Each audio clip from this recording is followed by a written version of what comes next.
Identifiée par les services locaux du développement social, elle est la doyenne d'âge en titre de la ville de Kita. Aussi vivace qu'une jeune femme, Nasun Togola est une vieille Koredouga native de Massala, région de Koulikoro. À 101 ans, elle refuse catégoriquement que l'on l'aide à se déplacer. Nous lui tenons la main pour la faire sortir de sa chambre. Arrivée à la terrasse, elle exige qu'on lui laisse les bras en disant qu'elle est capable de marcher toute seule. Attention à brûler. Bon. Belem ne kijo. Belem ne. Ah, belem ne. Ah. Ah, on est bien. Issue d'une fratrie de 9 personnes, la centenaire a donné naissance à 7 enfants. Veuve depuis les années 94, la plus âgée de Kita était traducthérapeute et faisait également des petits commerces, notamment la vente du charbon de bois, une activité qu'elle a dû arrêter à cause des problèmes de santé. Elle s'installe sur demande de son fils à Kita en 2003.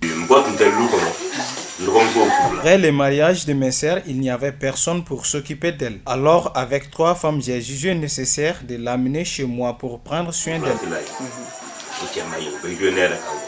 La vie de la vieille se bouleverse par le décès de l'un de ses petits-fils et par l'emprisonnement d'un autre il y a 6 mois. Malgré son âge très avancé, Nasun a toujours quelques souvenirs intacts de sa vie et tombe rarement malade. Cependant, le malheur ne vient jamais seul, dit-on. Après ces événements, elle s'est vue confrontée à des problèmes de santé. En effet, à la suite d'une crise d'hypertension en 2019, la grand-mère a des troubles de langage, d'où la difficulté à comprendre par moments ce qu'elle dit.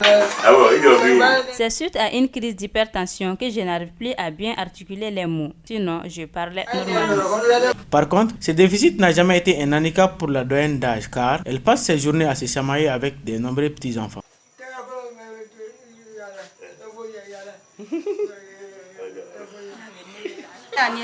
Cette vieille est une véritable bandite et à chaque fois, elle s'énerve et exige qu'on la ramène chez elle à Koulikoro. Elle est vraiment folle. J'admets que nous la fatiguons beaucoup et nous prions Dieu pour qu'il la maintienne longtemps en vie.